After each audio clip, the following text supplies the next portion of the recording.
Vous savez, les hommes, c'est pas parce que vous nous voyez grandes avec nos courbes comme ça, nous avons la poitrine bien arrondie, le derrière reposé, et puis on est bien maquillé, bien coiffé, que ça veut forcément dire qu'on a, que tout nous réussit et que l'on sait tout.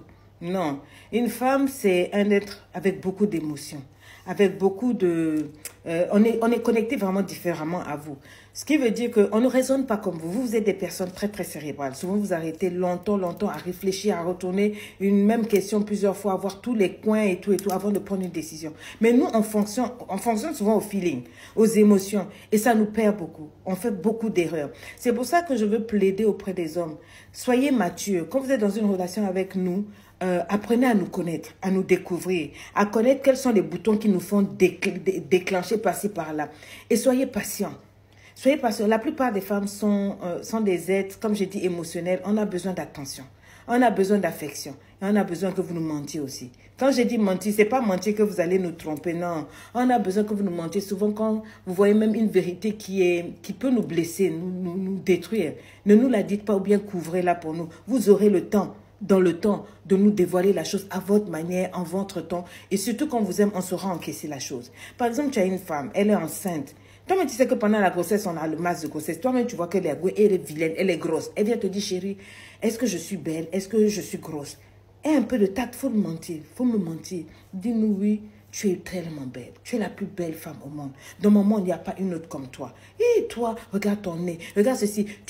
C'est vrai. Dieu ne va pas te prendre ça comme un péché. Dieu sait que tu es en train de sauver la relation. Il sait que tu es en train de soigner ta femme. Il sait que dans les émotions, là, elle est cassée à ce moment-là. Ses hormones lui jouent des tours. Elle n'est pas en flic.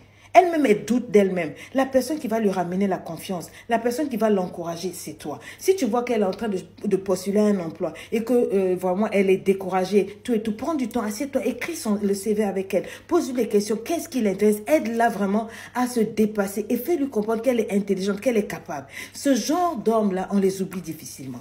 Les hommes matures qui sont capables de nous aimer dans nos différences, dans nos difficultés, dans nos handicaps, dans nos défauts, ce sont des hommes que l'on n'oublie jamais. C'est bien de bien nous faire l'amour. C'est bien de savoir nous habiller, nous donner de l'argent. Mais toutes ces choses-là, c'est pas ça qui touche seulement le cœur de la femme. Le cœur de la femme se touche par un homme qui est capable, dans les moments difficiles, de nous amener à croire en nous, de nous amener à nous estimer, de nous amener à nous dépasser, à faire mieux. C'est ça, ces gens d'hommes-là, on s'accroche tellement parce que cette personne-là, c'est plus qu'une meilleure amie, ça devient vraiment l'âme sœur.